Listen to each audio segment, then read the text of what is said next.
welcome to Utpal Chemistry. So মই তোমালোকক already কৈছিলো যে আমি probable question series-ৰ ভিডিও আনিম। So আজি তোমালোকৰ হ'ল MSc এন্ট্ৰেন্স এক্সামৰ কাৰণে probable question series-ৰ আজি 3 নম্বৰ ভিডিও। আৰু লগতে মই কৈ দিওঁ যিসকল ষ্টুডেণ্টে আমাৰ টেষ্ট সিৰিজ আৰম্ভ হ'ব 15 তাৰিখৰ পৰা। সো টেষ্ট সিৰিজত জয়েন হ'ম বুলি ভাবি আছা, তোমালোকৰ এক্সাম চলি আছে গম পাইছো মই। ষ্টিল তোমালোকে যদি ভিডিওসমূহ চাই আছা টেষ্ট সিৰিজত জয়েন হ'ব পাৰিবা। সো আজি 3 নম্বৰ ভিডিও। আগতে অলৰেডি আমি আয়নিক ইকুইলিব্ৰিয়াম আৰু এলকহল ফিনল ইথাৰ যোৱাকালি আমি ডিসকাস কৰিছো। সো এইটো হ'ব most expected question from main group element. So চোৱা প্ৰথম কোৱেশ্চনটো কি দিছে, the hydrolysis of P4O10 and P4O6 give respectively P4O10 আৰু P4O6 ক যদি হাইড্ৰলাইসিস কৰা তেতিয়া তুমি কি পাবা? কোৱেশ্চনটো সুধিছে এইটো। সো P4O10 ক যদি হাইড্ৰলাইসিস কৰা তোমালোকে কি পাবা জানানে? এটো ডাইৰেক্টলি ফৰ্মুলা আছিলে 6 মোল ওয়াটাৰ লাগিব, ৰিঅ্যাকশন হয় 4 মোল H3PO4, 4 মোল তুমি কি পাবা? H3PO4 পাবা। ঠিক তেনেকৈ P4O6 তাক যদি তুমি হাইড্ৰলাইসিস কৰা তেতিয়া তুমি কি পাবা জানানে? 4 মোল H3PO3, এটোটো 6 মোল ওয়াটাৰ লাগিব। এটো আছিলে তোমালোকৰ কাৰণে কি? এইটো আছিলে তোমালোকৰ কাৰণে ফসফৰিক এসিড। এইটো আছিলে ফসফৰিক এসিড আৰু এইটো হল তোমালোকৰ কাৰণে কি আছিলে আবা? এইটো হল তোমালোকৰ কাৰণে ফসফৰাস এসিড।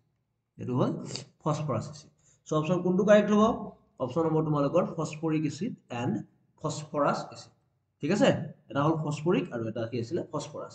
H3PO4 মানে ফসফৰিক, H3PO3 মানে ফসফৰাস। Next one, the compound in compound N3 কি আছিলে? P3F6, the geometry around nitrogen and phosphorus respectively. So N3P3F6 তোমালোকে স্ট্ৰাকচাৰটো পাইছা? নাইট্ৰজেন অল্টাৰনেটিভ কৈ থাকে, নাইট্ৰজেন ফসফৰাস, নাইট্ৰজেন ফসফৰাস, ফসফৰাস নাইট্ৰজেন। এটো তোমালোকে যদি ইয়াতে ডাবল বন্ড দিয়া, ইয়াতে ডাবল বন্ড দিয়া, ইয়াতে ডাবল বন্ড দিয়া। ফসফরাসত তোমালোকৰ ফ্লোৰিন ফ্লোৰিন, নাইট্ৰজেনত ফ্লোৰিন নাথাকে, ফসফৰাসতে এটা ফসফৰাসতে কেইটাকৈ ফ্লোৰিন থাকে? দুটাকৈ ফ্লোৰিন থাকে। সো ইয়াৰ যদি চোৱা নাইট্ৰজেনৰ যিটো হাইব্ৰিডাইজেশন আছে, নাইট্ৰজেনৰ হাইব্ৰিডাইজেশন হল sp2 আৰু ফসফৰাসৰ হাইব্ৰিডাইজেশন হল sp3। নাইট্ৰজেনৰ sp2 বুলি কওঁতে তাৰ স্ট্ৰাকচাৰটো কি হ'ব? প্লেনাৰ হ'ব। আৰু sp3 বুলি কওঁতে তাৰ হ'ব তোমালোকৰ কি? টেট্ৰাহেড্ৰেল। sp3 বুলি কওঁতে তাৰ কি হ'ব? টেট্ৰাহেড্ৰেল। ঠিক আছে, ক্লিয়াৰ হৈছে? সো অপশন কোনটো কাৰেক্ট হ'ব তোমালোকৰ? এটা হল প্লেনাৰ আৰু এটা হল টেট্ৰাহেড্ৰেল। নাইট্ৰজেনৰ কাৰণে প্লেনাৰ, ফসফৰাসৰ কাৰণে কি আছিলে? টেট্ৰাহেড্ৰেল। তাৰ পিছত কি আছিলে? the acidic strength of the following oxo acid. So যিমানে ইলেক্ট্ৰোনেগেটিভিটি বাঢ়িব সিমানে তাৰ এসিডিক স্ট্ৰেংথ হ'ব। সো কি হ'ব? HOF greater than HOCl greater than HOBr greater than HOI. So option কোনটো কারেক্ট হ'ব ইয়াতে? ইয়াতে কোনটো কারেক্ট হ'ব? HOF, এটো আছিলে এটো HOF, HOCl, HOBr। অপশন কোনটো কারেক্ট? অপশন C2 তোমালোকৰ কাৰণে কাৰেক্ট হ'ব। ঠিক আছে, ওকে। নেক্সট কোয়েশ্চন চোৱা, গোল্ড প্লাস অক্সিজেন প্লাস 3 মোল আইৰন 3 মোল ফ্লোৰিন O2 পজিটিভ হৈছে আৰু AuF6 মাইনাস হৈছে। সো ইয়াতে তোমালোকে যদি মনোযোগ দি চোৱা, ইয়াতে যেটো গোল্ড আছে, গোল্ড 0 অৱস্থাত আছে, ইয়াৰ পৰা কমপ্লেক্সত বনিছে, ইয়াতে তোমালোকৰ চাৰ্জ আহিছে +5 আহিছে। So x - 6 - 1 equal to x equal to 1 +5। So প্ৰথম হল যেটো গোল্ড আছে এই গোল্ডটো তোমালোকৰ কি হৈছে? First thing that is oxidized। এটো কি হোৱা বুলি কৈছো মই? অক্সিডাইজড হোৱা বুলি কৈছো। তাৰ পিছত যেটো আছিলে, ৰবা এটো কি নম্বৰ কোৱেশ্চন? 4 ন? ওকে। তাৰ পিছত যেটো আছে অক্সিজেন, অক্সিজেনটো তুমি যদি চোৱা 0 ৰ পৰা কি হৈছে? +1। তাৰ মানে অক্সিজেনটো কি হৈছে আমাৰ কাৰণে? অক্সিডাইজ হৈছে। অক্সিজেনটো কি হৈছে? অক্সিডাইজ হৈছে। আৰু ফ্লোৰিনটো কি আছিলে? 0 আছিলে, 0 পৰা মাইনাসত গৈছে। সো ফ্লোৰিনটো ইয়াতে কি হৈছে? ৰিডিউস হৈছে। ক্লিয়াৰ হৈছে? সো অপশন কোনটো কারেক্ট হ'ব?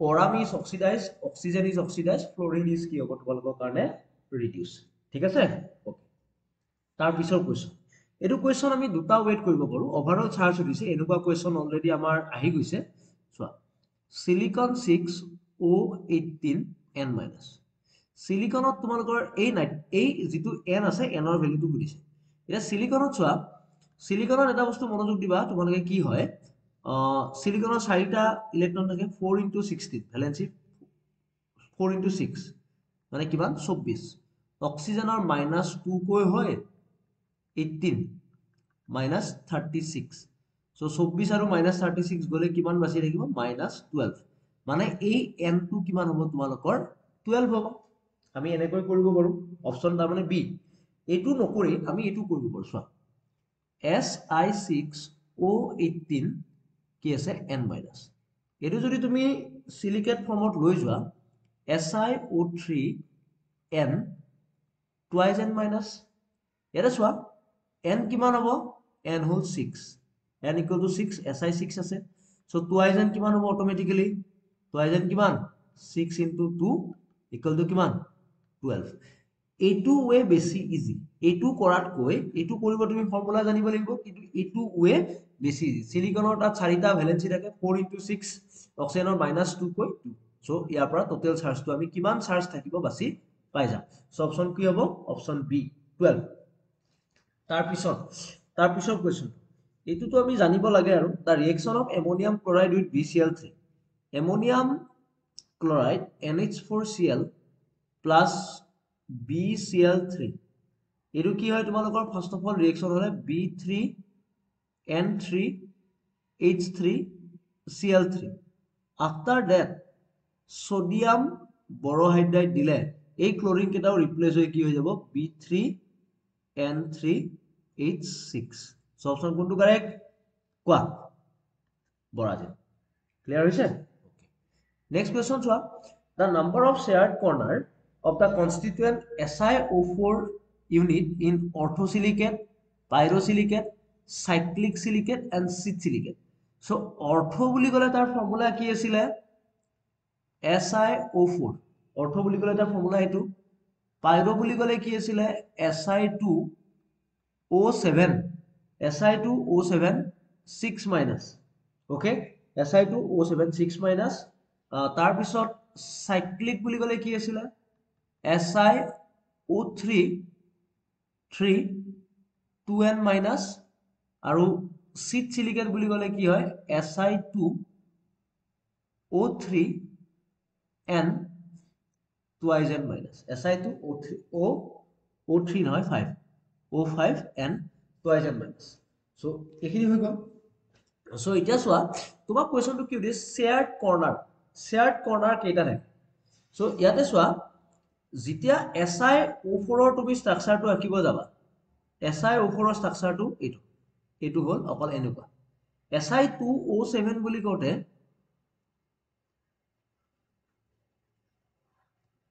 এইটো এনেকুৱা আছে আফটাৰ দ্যাট এইটো এনেকুৱা ঠিক আছে তাৰ পিছত Si2O5 বুলি কওঁতে তোমাৰ অলমোস্ট তেনেকুৱা স্ট্ৰাকচাৰ মই কৈ দিছো SiO3 ৰবা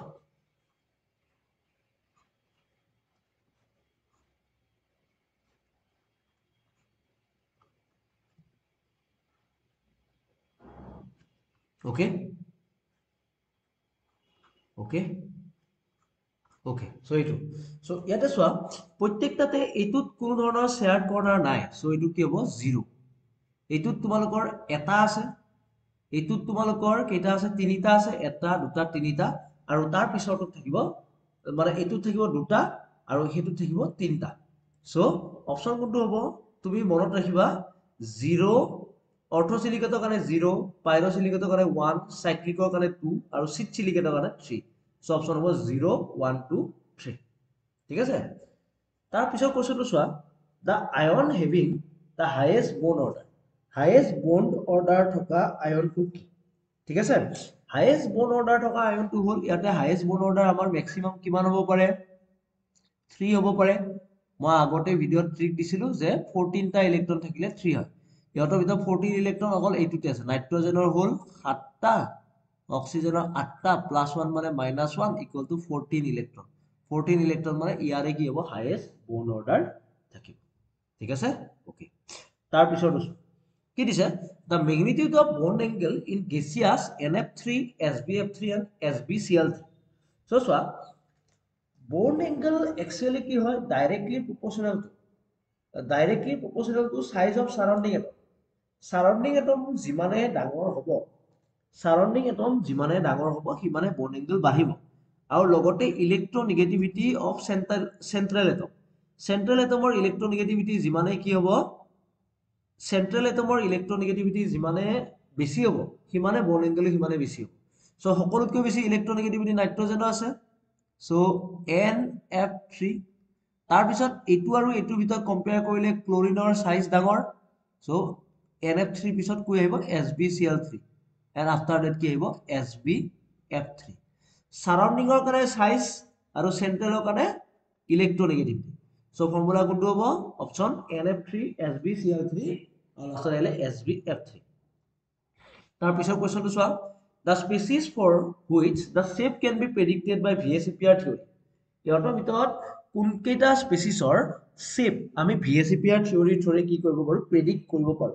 সো ইহঁতৰ ভিতৰত অপচন দেখি চাই PF3 আৰু SF6 PF3 আৰু SF6 ৰ কি কৰিব পাৰো আমি শেপ আমি VSEPR থিওৰি থৰে কি কৰিব পাৰো প্ৰেডিক্ট কৰিব পাৰো কাৰণ কি ইহঁতৰ তাত কি থাকে তোমালোকৰ লোন পেয়াৰ এভেইলেবল থাকে ইহঁতৰ তাত তোমালোকৰ কি থাকিব available lone pair so option C তাৰ পিছৰ কোৱেশ্চন চোৱা the correct statement for dithionite and dithionate বহুত ধুনিয়া কোৱেশ্চন dithionite বুলি ক'লে সালফাৰ ইয়াৰ মই ফৰ্মুলাটো দি দিছো ফৰ্মুলা নিদিয়ে পৰীক্ষা দিকানে গণ্ডগোল লাগে মেইন গ্ৰুপ S2O4 2- আৰু dithionate মানে কি S2O6 2- সো চোৱা ইয়াতে S2O4 O- double bond O- double bond আৰু এটো হল double bond O- double bond double bond double bond O-।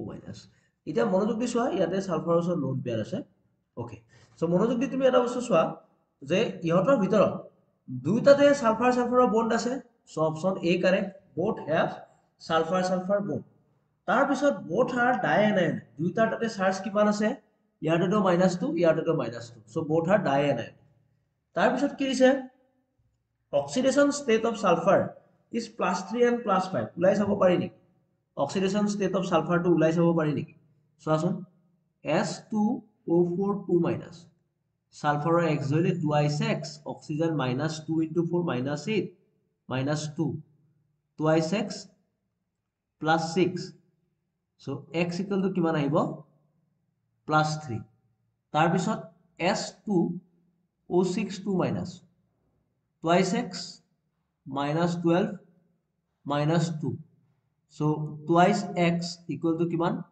10 পাবা so x equal to +5 so option C2 correct B2 correct C2 correct so option কোন কেটা হ'ব A B and C A B আৰু কি হ'ব C হ'ব next one consider the following reaction Hg2 positive x minus Hgx positive so ইয়াতে তোমালোকক সুধিছে যে the stability constant for Hg the stability constant for কি সুধিছে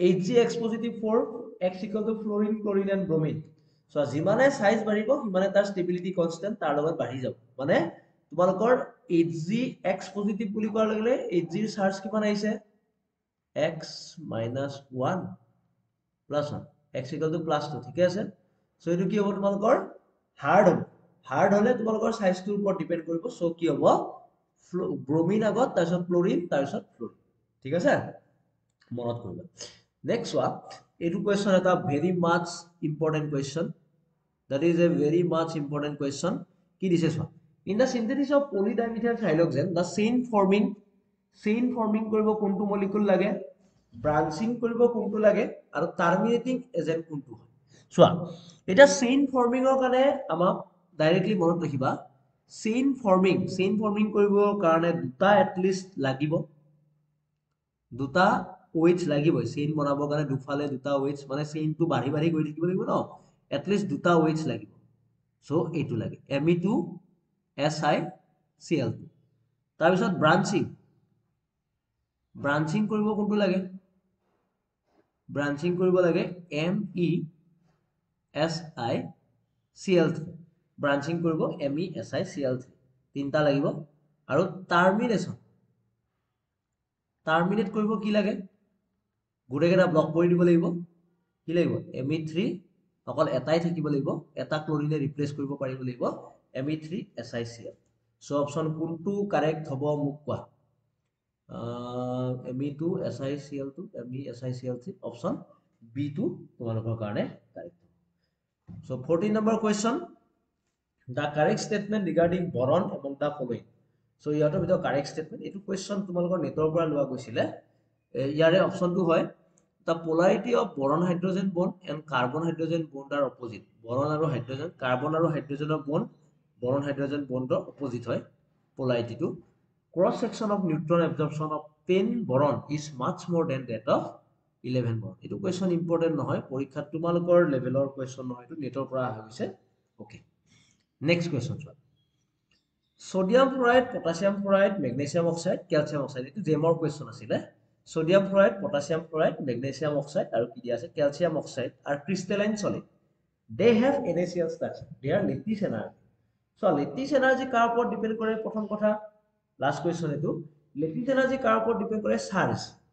চাৰ্জ আৰু সাইজ so চাৰ্জৰ ওপৰত ডাইৰেক্টলি প্ৰপোৰ্শনাল ইয়াটো +2 আছে -2 +2 -2 সাইজ কি হ'ব লাগে তোমালোকৰ সৰু হ'ব লাগিব সো মেগনেছিয়াম আৰু ক্যালসিয়ামৰ ভিতৰত কোনটো সৰু মেগনেছিয়াম সো মেগনেছিয়াম কোন যাব আগত যাব মানে এটো বস্তু মনত কৰা lattice energy directly proportional to charge আৰু inversely proportional to size so সকলোতকৈ আগত আহিব lattice energy কাৰ মেগনেছিয়াম অক্সাইড তাৰ পিছত কোনটো আহিব ক্যালসিয়াম অক্সাইড সোডিয়াম আৰু পটাছিয়ামৰ ভিতৰত মই কলোৱে কোনটো আহিব দুইটাৰে +1 এটুৰো +1 কিন্তু সাইজ কাৰ সৰু সোডিয়ামৰ সো সোডিয়ামৰ যেটো সাইজ সৰু সোডিয়াম ফ্লোৰাইড আগত আহিব তাৰ পিছত আহিব পটাছিয়াম ফ্লোৰাইড সো অপচন কোনটো কাৰেক্ট অপচন তোমালোকৰ কাৰণে কাৰেক্ট হ'ব অপচন B2 তোমালোকৰ কাৰণে কাৰেক্ট হ'ব আই হোপ ক্লিয়াৰ হৈ গৈছে তোমালোকৰ গোটেই কোৱেশ্চন I think তোমালোকে ক্লিয়াৰ কৰিব পাৰিছা ওকে সো এটো হল মেইন গ্ৰুপৰ কোৱেশ্চন কালি আকৌ বেলেগ এটা পিপিটি আহিব বেলেগ ভিডিও আহিব পিপিটি নহয় বেলেগ ক্লাস আহিব তোমালোকৰ সো আই হোপ তোমালোকে প্ৰিপেয়াৰ কৰি আছা ভালকৈ আৰু যি সকল ষ্টুডেন্টে মই আকৌ কৈছো টেষ্ট সিৰিজটো লম বুলি ভাবিছিলা সো টেষ্ট সিৰিজটো অতি সোনকালে জয়েন কৰি লবা 15 তাৰিখৰ পৰা আৰম্ভ হ'ব ডিব্ৰুগড় ইউনিভাৰ্সিটিৰ তাৰ লগত এড কৰি দিম মই সোনকালে ভিডিও এটা আনিম ওকে সো ঠিক আছে thank you for watching by